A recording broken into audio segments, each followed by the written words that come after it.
Please come this side. Thank you. Sorry for that. We are here to condemn the irrepressible use of tear gas on students from Ruto Girls High School during a drama festival event.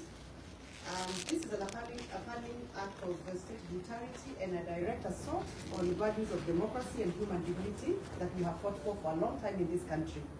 To unleash chemicals on innocent school girls for simply expressing artistic truth is an right and an affront to the expression in this country. This act is even as an act of repression.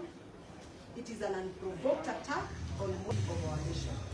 This attack occurred while the students were performing a politically charged piece, rightfully so, as a right of their expression on their conscience and engagement with civic issues that are happening right now in this country. Instead of fostering an environment for dialogue, they were met with violence, causing distress, and among remember these are vulnerable members of our society. It is a violation of their basic rights and unforgivable betrayal of our shared values as a nation.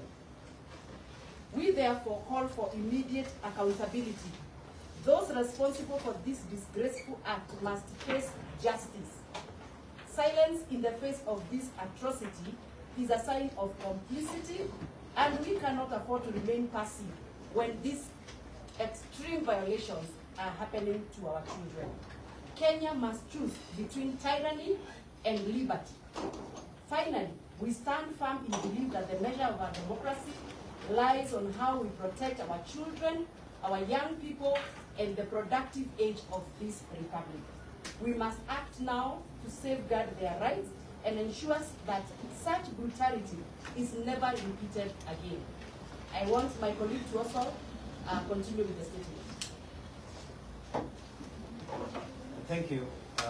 I think first of all to note that Senator Malala is an accomplished playwright, and he has been doing this for very many schools since his days in the university.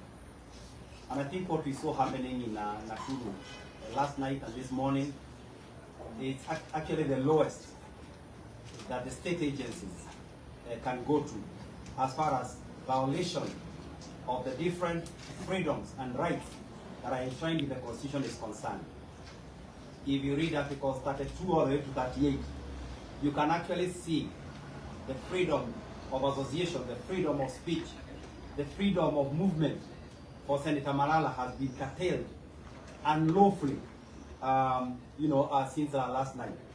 It's also a violation of Article 43, where he has been forcefully arrested and unlawfully detained up to this afternoon.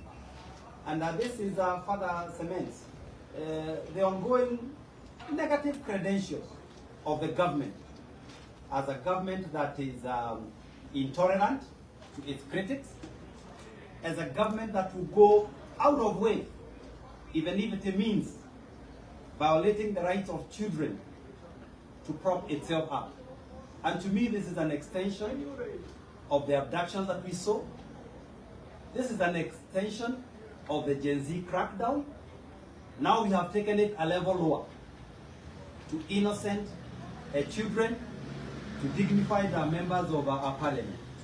And I think as parliamentarians, we are here to say this must stop.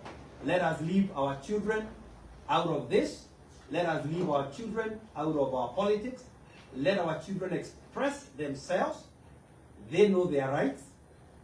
And it is just important that we give them an opportunity. And whoever they want to guide them to express those rights, it is within their right. If they want Senator Malala as their director, he is a Kenyan. There is nothing unlawful that he was doing. So being denied that opportunity, it just shows that this government has reached a point of intolerance that is actually unacceptable, and we call out the security agencies, we condemn this attack, and we say this must stop. Thank you. Our Senator. Thank you.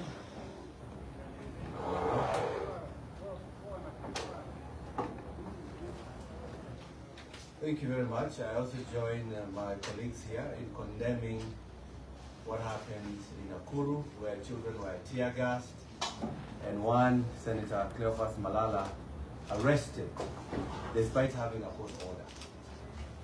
What I can say is that when President William Ruto was trying to demean those who were demonstrating in Nairobi or other parts of the country, he challenged them to bring along their children. He told them, why are you demonstrating without the children? Now the parents heard, the children heard, and the children are now speaking. And since they cannot come to the streets by their own, through the artistic means, they are now able to communicate, to talk about this government. And you know, these children should speak about this government from morning to the evening, because it is the cause of their misery. Poor education, poor sanitization, poor health, everything that would actually, protect their future is being curtailed by this government.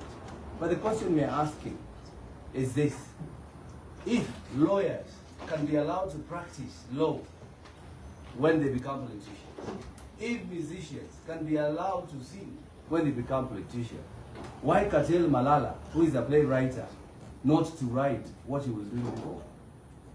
Or we are telling President William Ruto, please, we know this is an extension. After harassing our children in the streets, we have now gone for them in their classrooms, which you are supposed to be building, you are supposed to be paying their teachers, but you are now harassing these children. What we are saying is that we are not going to keep quiet, and we are going to raise our voices. And very soon, if he does not desist, we are now going to tell our children, now it's for you now to speak for this country. It is your future. You know, we will hold their hands and tell them wherever they are to speak and condemn anything, anyone they see is trying to steal their future. So I join my honorable members here, and actually, on the issue of harassing Malala, we know why he's being harassed. It's because Malala is one of the people who are speaking the truth, who are fighting for accountability, who are seen as criticizing the government. If it was one person from the side of William Ruto, probably they would not have harassed him. But I want, as I conclude, to ask William Ruto one question. If you are okay when the children recite poems calling you and Kowili, if you are okay when the kids recite poems calling you and Kowili wa mikate, also be okay when they call you and Kowili wa maumivu. Be okay with that. Do not harass our children, do not harass Kenyans, and do not harass those who are criticizing you. Thank you. Thank you very much. I know some of you had asked me to speak like a mother, and I will, because we have seen very serious, intentional initiative by the government to curtail the freedom of expression and the freedom of association. I believe that Senator Marara is a son and a daughter and a father of many. He went through the university, he got schooled so that he can do what he's doing. Actually, politics was an addition. Senator Marara is a professionally trained playwright, and he has all the rights to be involved in writing whatever he's trained to do. And by the way, Senator Marara did not start yesterday with Butere Girls. You all know that for the last 3 years, all the winning skits in the national drama festivals have been associated with Senator Marara. You know that. And if you don't know, we should let you know. So what is this that Marara now has done that is arcing so much that our children, our girls have to sleep the whole night in a dormitory without food, without showering? Those girls confessed on TV that they didn't sleep well, they didn't eat last night, and they didn't shower as they went to perform their popular skit. Why must we go to this extent? On behalf of parents like myself, I must call out this government for what it has become. A violator of the constitution by which they swore to protect. You have violated the rights of those children, the rights of the playwright, the rights of teachers. You have intimidated teachers. And this is not going to be acceptable.